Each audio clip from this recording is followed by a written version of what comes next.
ध्वजारोहण के दौरान सभी से निवेदन है कि सावधान की मुद्रा में खड़े रहें। ध्वजारोहण के तुरंत बाद हम राष्ट्रगान करेंगे।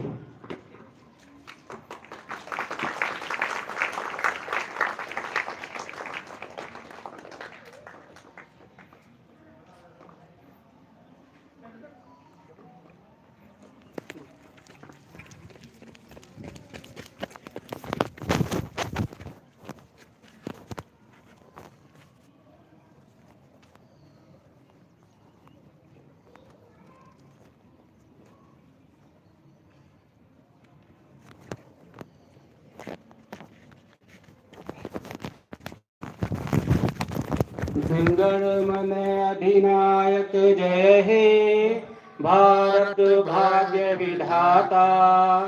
पंजाब सिंध गुजरात मराठा द्राविड़ उत्कल गंगा, विंध्य हिमाचल यमुना गंगा उच्छल जलधि तरंगा। तब शुभ नामे जागे, तब शुभ आशीष मांगे, गाहे तब जय गाथा। जनगण मंगलदायक जय हे, भारत भाग्य विधाता। जय हे जय हे, जय जय जय जय हे।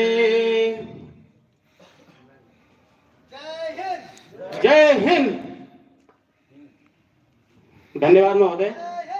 जय हिंद। जय हिंद। भारत माता की जय। भारत माता की जय। भारत माता की जय। अभी अमर रहे 15 अगस्त। अमर रहे 15 अगस्त। अमर रहे 15 अगस्त। अमर रहे भारत माता की जय भारत माता की जय। अभी निदेशक महोदय से निवेदन करूंगा कि अपना स्थान ग्रहण करें।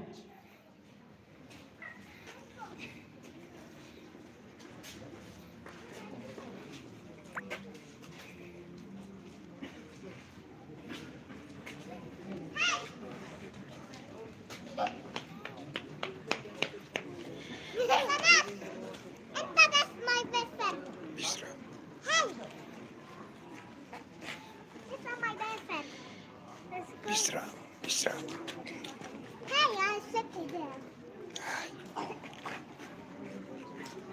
विश्राम। तो अभी मैं सर्वेक्षण अधीक्षक श्री गौरव कुमार सिंह जी से निवेदन करूंगा कि वो आए और 2 शब्द कहें।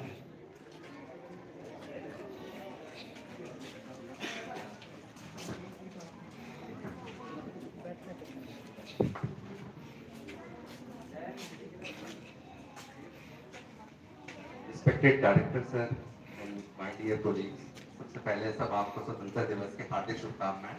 Happy independence to all. मेरा पहला इंडिपेंडेंस डे है शिलांग के अंदर। बहुत अच्छे आपने अरेंजमेंट करा। मैं 2 शब्द के तौर पे ज़्यादा तो कुछ नहीं, बट एक मतलब रिक्वेस्ट टाइप मैं करना चाहूँगा कि मतलब जो हमारा 15 अगस्त तक ये चीज़ तो सबको पता है कि मतलब क्यों होता है, क्या कारण है, क्या चीज़ है, बट मेन चीज जो है कि हम 78 इंडिपेंडेंस डे बना रहे हैं। तो दिन हर साल हम इंडिपेंडेंस को देखते हैं।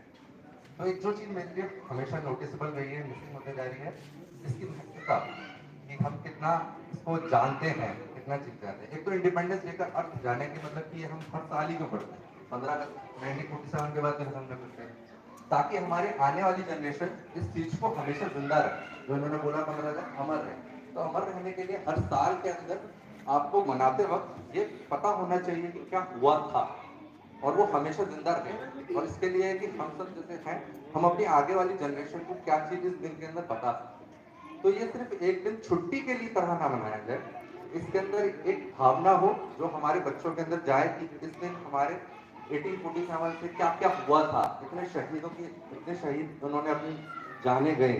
इसके अंदर अहिंसा आए, गांधी जी आए थे, भगत सिंह आए थे, उन्होंने क्या करा और क्यों जरूरत थी हमारी। ये चीज हमारे सन डॉटर सबके अंदर प्रोपोगेट होनी चाहिए। इस दिन का हमारा छुट्टी के वजह हमारी एक जिम्मेदारी है जो उसको हमें निभानी है और उनके अंदर हर चीज आए, वाइब रहे। खाली हमारी आज़ादी हमारे अहिंसा की वजह से आई, खाली शायद हम लड़ाई करके लेकर आए, यह सब चीज की जरूरत थी हमारी, तो ये सब चीज को जानने के लिए, तो ये मेरी आग्रह है और फर्स्ट है, इस चीज को हमें जिंदा रखें और आगे हमेशा कंटिन्यू रखें। और मतलब बाकी चीज क्या कहें, बस ये कि मतलब जिस तरीके से देखता हूँ कि इसमें बहुत लाल बहादुर शास्त्री जी थे, लाल बाल थे, बहुत सारे हमारे क्रांतिकारी आए। तो इम्पोर्टेंट ये है कि मतलब हमारे जो आज़ादी जिस तरीके से मिली, अधिकतर रहता है कि हमारे लड़ाई के लिए आए थे, जैसे भगत सिंह जी के लिए बोला जाता है, तो भगत सिंह के लिए मेरे को स्टोरी बहुत अच्छी लगती है कि भगत सिंह जी ने मतलब 3 दिनों की हमारी शहादत दी थी उन्होंने, तो उस टाइम पे जो माहौल था ये इम्पोर्टेंट था कि उस टाइम में ना हमारे लिए हर कोई आज़ादी के अंदर हिस्सा लेना चाहता था कि मैं भी करूँगा, ये भी करूँगा। तो हमारे जो उनके तीसरे साथी थे उनके लिए हमेशा ये चीज हो चुकी थी कि जान देना उस टाइम के अंदर इतना कोई मतलब हो गया था कि मैं दूंगा पहले जान, मैं भी दूंगा, तुम भी दोगे। तो भगत सिंह बड़े कौन थे? तो भगत सिंह खाली इसलिए नहीं थे कि वो शायद जान देने के लिए राजी थे और कुछ दूसरी राजी थे। तो उनकी सबसे बड़ी बात मेरे को हमेशा बताने की लगती है कि वो 23 साल के अंदर जो इतना लिख के उनके मरे हैं ना, वो शायद अभी तक मुझे ऐसा नहीं होता है। तो जो उनकी सोच थे, उनके जो विचार थे, उनकी रेवोल्यूशन, वो खाली उनको इस तरीके से हमें याद नहीं करना है किसी उनकी के लिए मतलब वो क्रांतिकारी से की मतलब से ऊपर थे, ये वाली चीज उनके जो विचार थे, उनकी राइटिंग, तो वो चीज वो आप पढ़ें भी, वो जाने क्या था। ऐसे ही हमारे गांधी जी थे, गांधी जी को हर कोई जानता है, मगर भगत सिंह जी को शायद हम अलग करेंगे। तो ये सब बातें हैं, मतलब मेन बात ये थी कि मतलब ये सारी चीजें बातों को लेते हुए आप यहाँ पर मेरे को बहुत अच्छा लगा, इतने ज्यादा लोग आए हैं, इससे और भी ज्यादा लोग आए हैं, दूसरे डिपार्टमेंट से बहुत अच्छे आए हैं, इतना अच्छा लग रहा है इस चीज के अंदर। तो इस चीज को रखें, इन शब्दों को कहते हुए मैं आपको गुलाम देता हूँ। धन्यवाद and happy independence to all. धन्यवाद महोदय। अभी मैं स्टेट अफसर से निवेदन करूंगा कि वो आए और 2 शब्द कहें।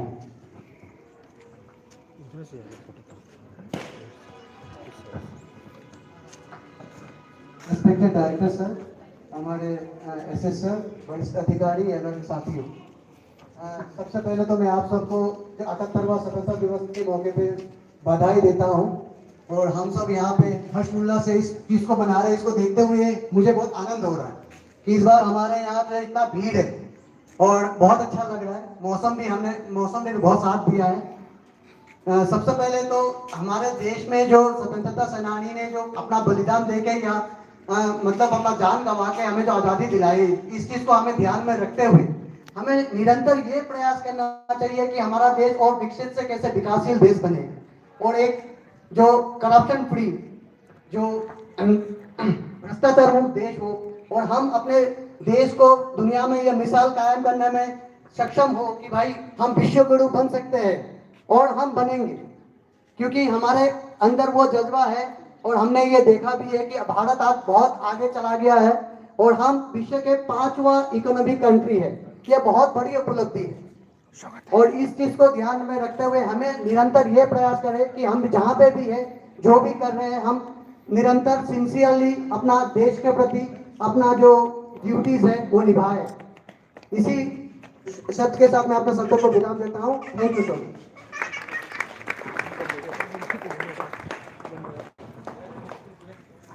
धन्यवाद महोदय। यदि और कोई अधिकारीगण बोलना चाहें तो आमंत्रित हैं।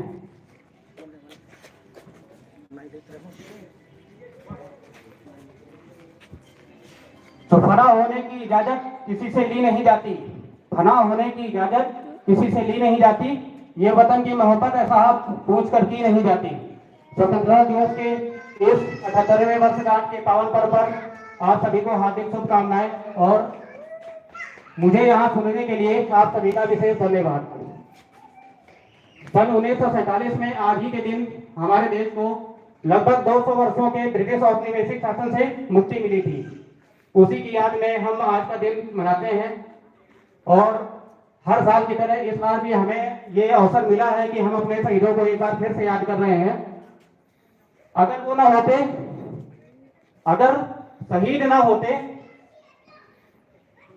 हमारे पूर्वज जिन्होंने बहुत सारी यातनाएं झेली हैं, अपनी शहादत दी है, अगर वे ना होते तो कब पूछता हमें सारा जहां, अगर वे ना होते तो कब मानता हमें सारा जहां, अगर वे ना होते तो डूब जाती है कश्तियां, अगर वे न होते तो अंधेरे में ही रहता वतन। उन शहीदों को नमन, उन शहीदों को नमन। ये त्योहार अतीत का उत्सव नहीं है, बल्कि ये आने वाली पीढ़ी के लिए स्वतंत्रता और लोकतंत्र की भावना को उजागर करता है और हर भारतीय के दिल और दिमाग में स्वतंत्र रहने का मूल्य निर्धारित करता है। आज भी हम भौतिक तौर पे स्वतंत्र नहीं हुए हैं। आज भी विदेशी भाषाएं, विदेशी सभ्यता और संस्कृति को अपना रहे हैं। जब तक हम पूरी तरह से स्वदेशी को नहीं अपनाएंगे, तब तक हम पूरी तरह से स्वतंत्र नहीं होंगे। तो अपने आने वाले और जो लोग भी हैं, संबंधित हैं, उन सब को जो है प्रेरित करना चाहिए इस दिशा में कि वो स्वदेशी को अपनाएं। इन्हीं के साथ में मैं विराम देना चाहूंगा अपनी वाणी को। धन्यवाद।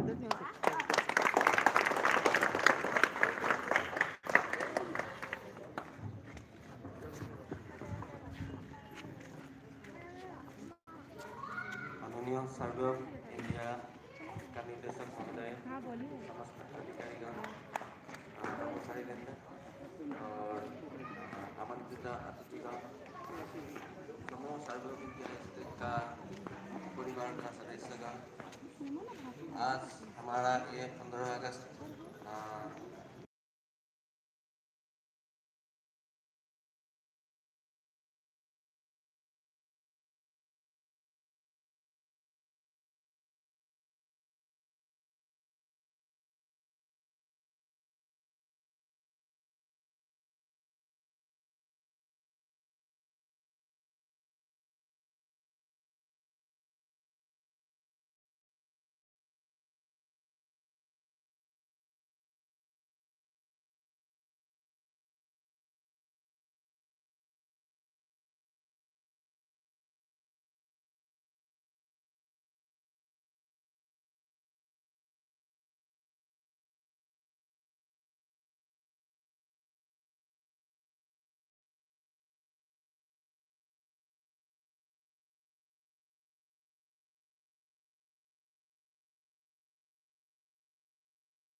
सर्वे सन्तु निरामया सर्वे भद्राणि पश्यन्तु मां कश्चित् दुःखभाग् भवेत्।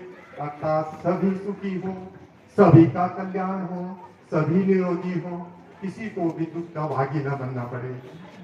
आदरणीय निदेशक महोदय, अधीक्षण संरक्षक महोदय, मेरे साथियों, आज उपस्थित मेरे प्यारे बच्चों, आज हम 78वां स्वतंत्रता दिवस मनाने के लिए मेघालय अरुणाचल प्रदेश डीडीसी में निदेशक महोदय के सहयोग से यहाँ उपस्थित हुए हैं। इसके लिए आप सबको बहुत बहुत बधाइयाँ। यह आज़ादी हमें ऐसे नहीं मिली थी, हमारे कई वीरों ने कई नारे लेकर के चले थे, तुम मुझे खून दो मैं तुम्हें आज़ादी दूंगा। सरफरोशी की तमन्ना अब हमारे दिल में है, देखना है जोर कितना बाजुए कातिल में है।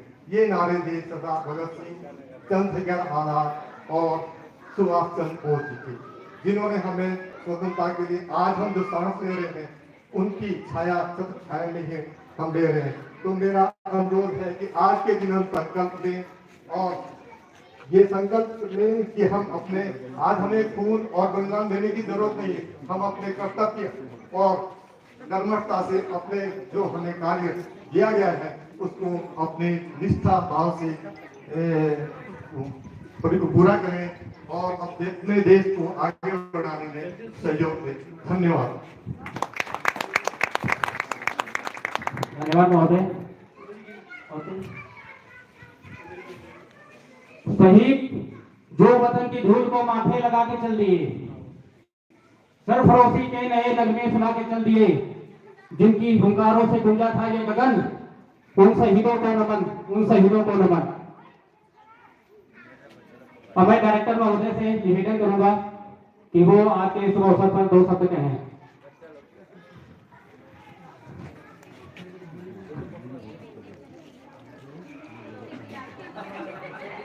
राष्ट्र पर्व स्वतंत्रता दिवस के अवसर पर इस प्रांगण में उपस्थित मेरे विभाग के अधिकारीगण, साथीगण, अन्य विभागों के भी अधिकारीगण, साथीगण,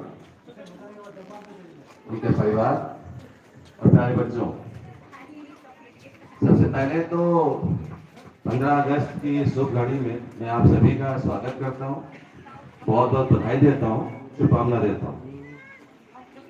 हर वर्ष हम 15 अगस्त यानी कि अपने स्वतंत्रता दिवस को मनाने के लिए इकट्ठा होते हैं और हम सभी को पता है कि आज ही के दिन हमारा देश आज़ाद हुआ था और वो अनायास ही आज़ाद नहीं हुआ था, उसके पीछे बहुत से असंख्य लोग थे जिन्होंने त्याग, बलिदान और संघर्ष किया था। लगभग 200 वर्षों का इतिहास रहा है वो, जिसके बाद में हमें ये दिन देखने को मिला था। इस प्रांगण में जितने भी लोग उपस्थित हैं, मैं समझता हूँ मेरे सहित सभी लोगों ने आज़ादी के बाद ही जन्म लिया है, तो शायद हमें गुलामी के वो मायने ना पता हो, क्योंकि हमें वो दिन देखने को कभी मिला नहीं, केवल किताबों से, अपने बड़े बुजुर्गों से हमें केवल सुनने को मिला। और हम हर वर्ष इकट्ठा होते हैं इस दिन को मनाने के लिए। मेरे ख्याल में इसके 2 उद्देश्य, एक तो वो जो अनगिनत लोगों ने अपने बलिदान दिया, संघर्ष किया, उनके प्रति कृतज्ञता दर्शाने के लिए कि उनके कारण ही हमें आज एक दिन देखने को मिला। और दूसरा ये संकल्प लेने का कि जो हमारा आजाद भारत है उसको तरक्की के मार्ग पर ले जाने का, जो हमारे माननीय प्रधानमंत्री का आह्वान है कि जब हम 100 वर्ष के हो जाएंगे यानी कि 2047 में, तो हम विकासशील देश से ऊपर उठ करके विकसित देशों की श्रेणी में आ जाएंगे। मैं समझता हूं कि विकसित देश की श्रेणी में आने के लिए किसी एक आदमी, किसी एक समूह के परिश्रम की आवश्यकता नहीं है। इसमें हर एक व्यक्ति को, वो किसी भी क्षेत्र में हो, चाहे वो सरकारी नौकरी कर रहा है, प्राइवेट नौकरी कर रहा है या समाज में कोई अपना धर्म निभा रहा है, सभी को योगदान देना होगा। और तभी हमारे माननीय प्रधानमंत्री जी का जो सपना है या आह्वान है वो पूरा हो सकेगा। जो भारतीय सर्वेक्षण विभाग, वैसे तो इसकी स्थापना ब्रिटिश भारत में हो गई थी, ब्रिटिश सरकार ने की थी, उसके अपने उद्देश्य उसमें अलग थे। क्योंकि हमारा देश इतना विशाल है तो उनको इस पे अच्छे तरीके से राज करने के लिए पूरे भारत का नक्शा चाहिए था। और उसी उद्देश्य के साथ में भारतीय सर्वेक्षण विभाग की स्थापना हुई 1767 में। जब लॉर्ड क्लाइव आया था, उसके दिमाग में तभी आया था कि अगर इस देश पे राज करना है, इस देश को लूटना है, तो हमें इस देश को समझना होगा। और किसी भी क्षेत्र को समझने के लिए उस क्षेत्र का नक्शा बहुत जरूरी होता है। और तब से जो नक्शा बनाने की परंपरा शुरू हुई, उन्होंने अपने समय तक उस नक्शों का दुरुपयोग किया, लेकिन आजादी के बाद क्योंकि वो हमें धरोहर के रूप में मिला था, हमने उन नक्शों के ऊपर काम करके भारत की तरक्की में योगदान देना शुरू किया। तो हमारा जो विभाग है, इसका बहुत योगदान है आज के भारत को खड़ा करने में, और आगे भी हमारा योगदान चलता है। समय के साथ टेक्नोलॉजी बदली, मैप मेकिंग के बदले, उसी तरीकों के साथ हमारे विभाग ने भी अपने आप को बदला, और बदलने के साथ में आज भी हम उतनी ही सामयिक हैं जितने कि हम पहले थे। अभी लगभग 2 वर्ष भी पूरे नहीं हुए हैं, उसी टेक्नोलॉजी के जो रिवोल्यूशन है उसको ध्यान में रखते हुए हमारे विभाग में नई पॉलिसी नोटिफाई की गई है। उस पॉलिसी के तहत बहुत नई नई चीजें हमें करनी है, जो कि हमारी पहले जो कार्यवृत्ति होती थी उससे बिल्कुल अलग हट करके। और मैं समझता हूं कि उस पॉलिसी के आने के बाद उसको इम्प्लीमेंट करने के लिए हमारे सभी अधिकारीगण और साथीगण में एक बहुत भ्रम की स्थिति बनी हुई है, जो कि हर समय जब भी हम लोग हेडक्वार्टर में रिव्यू मीटिंग के लिए मिलते हैं, उस पर पुनर्विचार होता है और नई नई चीजें निकल के आती हैं कि इसको किस तरीके से इम्प्लीमेंट किया जाए। मैं इस जगह से, क्योंकि सभी लोग मेरे सामने हैं, मैं अपने अधिकारी और साथी जो मेरे विभाग के हैं, उनसे मैं उनका ये आह्वान करता हूं कि सभी लोग उस पॉलिसी को गहराई से जाके पढ़ें। केवल ये ना सोचे कि जो उच्च पदों पर बैठे हुए अधिकारी है केवल उनकी जिम्मेदारी है, उनको पढ़ें, समझें, जो भ्रम की स्थिति है उनसे चर्चा करें। उच्च पदों पर बैठे हुए उनके जो विचार हैं उनके मन में, वो उनसे साझा करें, क्योंकि कलेक्टिवली ही हम न केवल अपने विभाग को नई पॉलिसी के अनुरूप ढाल सकते हैं, वरन उसका उपयोग भारतवर्ष की पूरी तरक्की, और यकीन मानिए कि हम सबके द्वारा किया गया जो काम है, जो योगदान है, वो 2047 में जो हमारा देश विकसित भारत की श्रेणी में आएगा, जिसका मुझे पूरा भरोसा है, तो उसमें हम भी ये कह सकेंगे कि जिस तरह से हमने आजादी के बाद भारत के नव निर्माण में बहुत अहम भूमिका निभाई, हमने विकसित भारत बनाने में भी हमारे विभाग का बहुत बड़ा रोल रहा। टेक्नोलॉजी बदली है, तरीके बदले हैं, सोचने का तरीका भी बदला है, काम करने का तरीका बदला।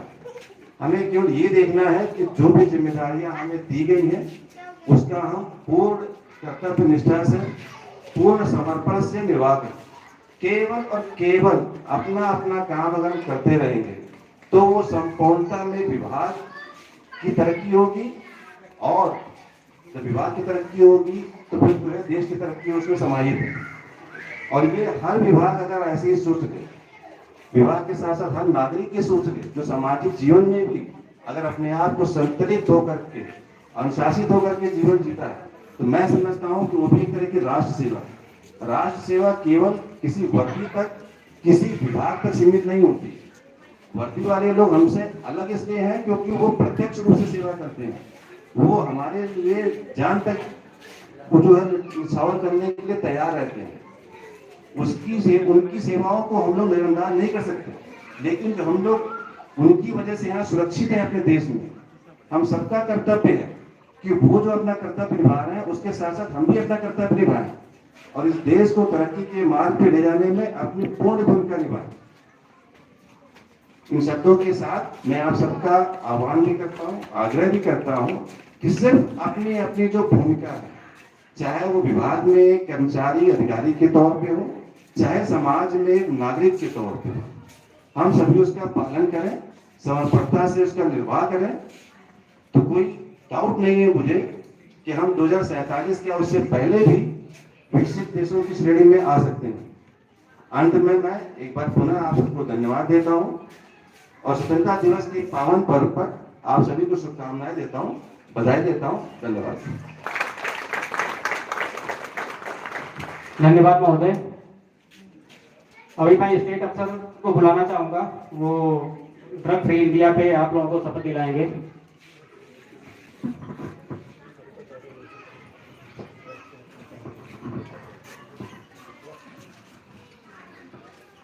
साथियों, जैसे आप सबको पता है कि इस बार जो हम 78वां स्वतंत्रता दिवस मना रहे हैं, तो एक किसी थीम पे मना रहे हैं जो विकसित भारत का मंत्र, भारत हो नशे से स्वतंत्र हो। तो ये थीम के साथ हमें आज एक प्लेस लेना है। मैं निदेशक महोदय से अनुरोध करूंगा कि हम सबको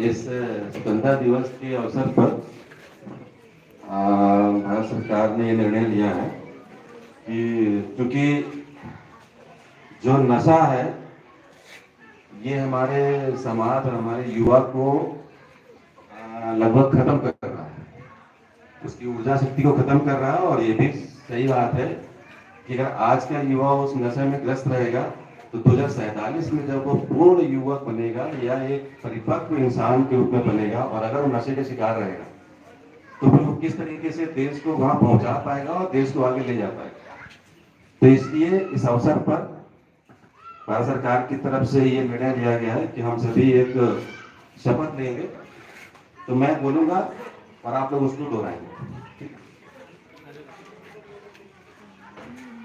युवा किसी भी राष्ट्र की किसी के राष्ट्र ऊर्जा होते हैं पूजा होती है तथा युवाओं की शक्ति का समाज एवं देश के विकास में महत्वपूर्ण योगदान है। अतः यह अति आवश्यक है कि नशा मुक्त भारत अभियान में सर्वाधिक संख्या में युवा जुड़े।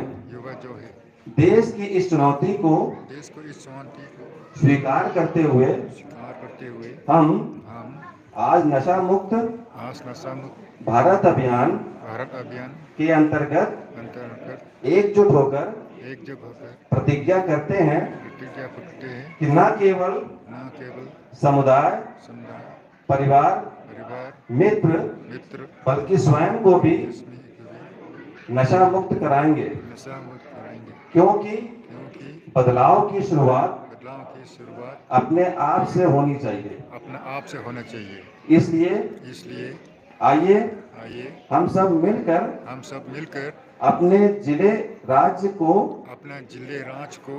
इसमें डैश लगाओ, अपने जिले यानी राज्य यानी कि मेघालय राज्य को अपने जिले मेघालय को नशा मुक्त कराने का दृढ़ निश्चय करें।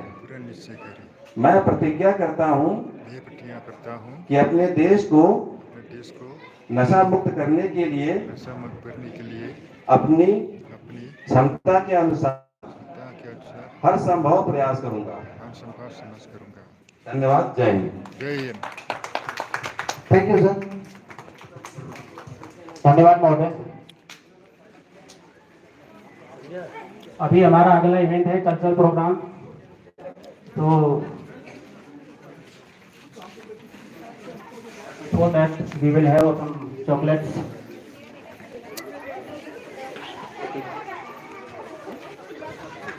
तो मैं सबसे पहले बुलाना चाहूँगा गुड मॉर्निंग। वाह बाबू, जय हिंद बाबू। मिस सिमलिन खोकन जो एक आप लोगों को गाना सुनाएंगी।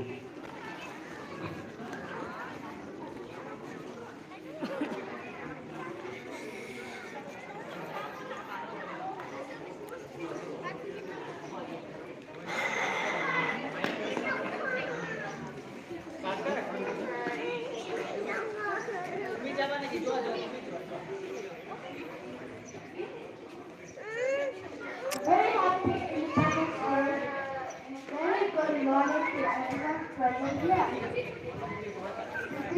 I am going to set a pose and release the arm and हाथ पैर हिलाओ, लंबा होगा ना क्या? हाथ पैर हिलाओ, लंबा हो सकता है प्रोग्राम। ऐसे गिराओ, ऐसे ऐसे। हाँ, हाथ पैर हिलाओ ऐसे। हम नन्हे नन्हे बच्चे हैं, भगवान उमा के कच्चे हैं, पर अपनी धुन के सच्चे हैं।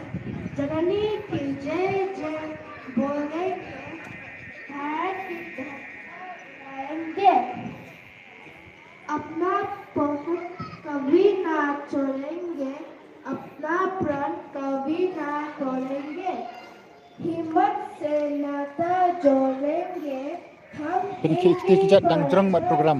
Pencik mah kejat. भारत की ध्वजा उड़ाएंगे, Sel हाथ पैर हिलाओ हाँ, लंबा हो सकता है प्रोग्राम। डोलेंगे, अपनी हाथ पैर ताकत हिलाओ। को तोलेंगे, जननी की जय जय बोलेंगे, अपना सिर बेट सराएंगे, भारत की ध्वजा उड़ाएंगे। धन्यवाद।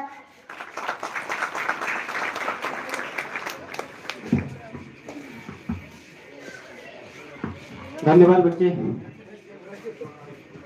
और यदि कोई बच्चे आना चाहे तो आमंत्रित है।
परचम लहरा दो गर्दिश में फिर अपनी